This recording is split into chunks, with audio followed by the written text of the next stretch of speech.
morning, everyone. It is a new week, so we have some new stories that are North Dakota Nice. We have Amanda joining us. She is the creator of the North Dakota Nice blog, and she's joining us for this week's top stories from her blog. Good morning. Good morning. Thank you for having me. Of course, it's Monday, so we're ready to get positive. Let's jump right into it. Yeah. So my first story is not what I would consider a typical story that I've been telling on here, but it is the real definition of North Dakota Nice, because North Dakota Nice is not just kindness to one another, but it's kindness to ourselves. So this is the story. Okay, so Hope Manor, sober living facility, is in Bismarck, and this is the story of one of their alumni, Luke Stroh. Okay. So Luke grew up in a small farm town with a very loving family, but he said he always felt like he never really fit in. And like all of us in our youth, started binge drinking early, but of course socially that was just part of the culture. There were really no red flags. And so it wasn't until years later when he realized that every time he wasn't working, he was binge drinking. And so what happened here, he is, before he went into recovery, finally his family, who love him, gave him an ultimatum and said, we need to take care of this. And so he went to Hope Manor, and he hasn't had a drink since September 2017. Wow. And so now he lives in Bismarck, and he's a paramedic. He actually, before he went through recovery, he got kicked out of school. He had 2 run-ins with the law. Now he's a paramedic, and he teaches other paramedics how to be paramedics. And so his message for anyone, if you need a little hope today or you need a little boost, is that every day is a great day. He said he had really fun days when he was drinking, but he has even better days. Now here he is with his dog Moose. He likes to hike. He hangs out with his family, and he's just a wonderful guy. And I think that those stories are so important to not hide behind them, and to help one another. I mean, Luke's story is so interesting because he wasn't drinking every day.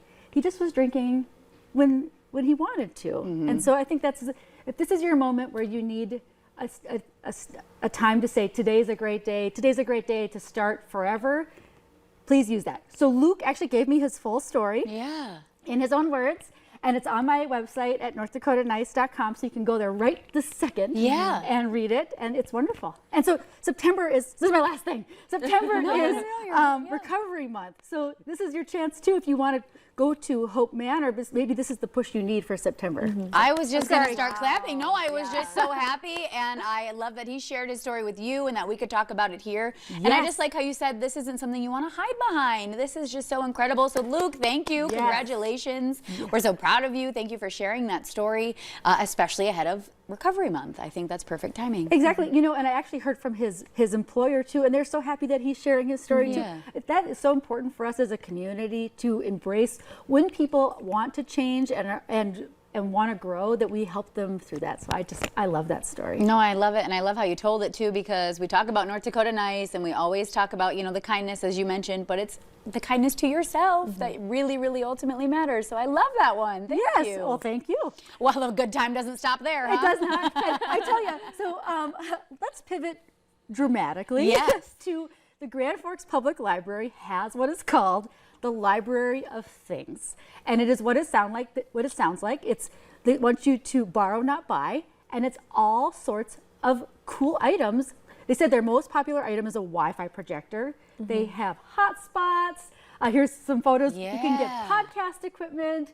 You can get 3D printers. They have all sorts of cool stuff. They also have hobby kits. So if you're like, oh, I want to learn how to do candle making. What? Yeah, you can check that out.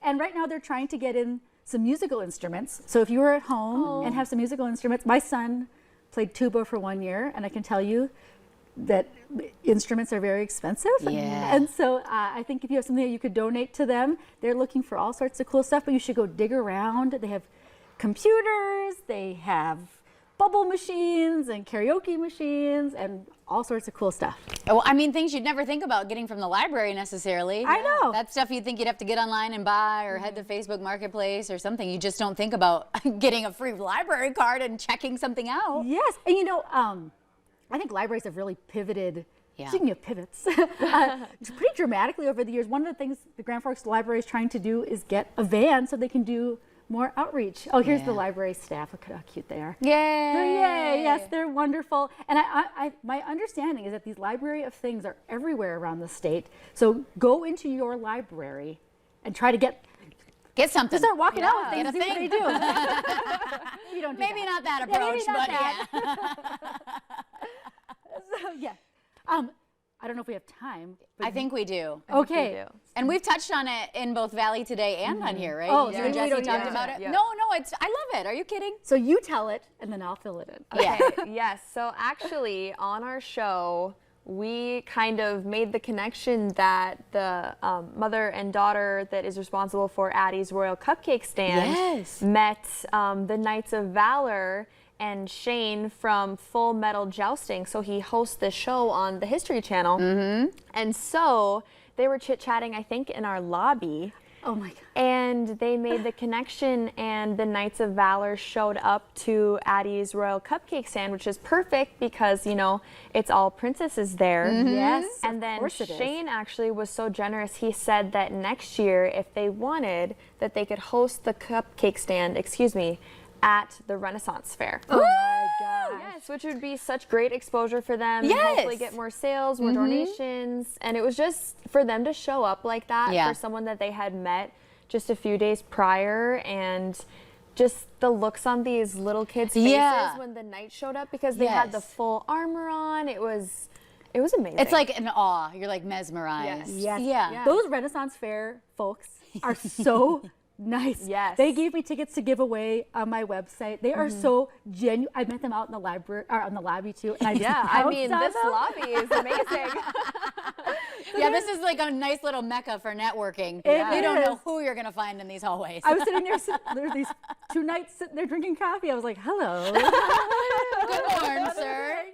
Good day, oh valiant day. one. Well, they were wonderful, and this is their first year of the Renaissance Fair, and now it's over, so mark your calendars for next year. Yes. Yeah, that is exciting though. Addie, we love you. You and your mom have been on the show multiple times. You were a special guest at the fundraiser. Yes, nothing but love. So great stories this week. Yes, they're so fun. I love them. If Yes. people have more of them, they can keep sending them to Yeah, me. tell us how to get a hold of you. You can reach me in different ways. So at amanda@northdakotanice.com, you can email me, or you can go to my website at northdakotanice or ndnice.com. Okay, great. Well, stick around, everybody. Coming up on today's show, the inaugural Fiesta for Impact for United Way is coming up, and we have the details right here after the break.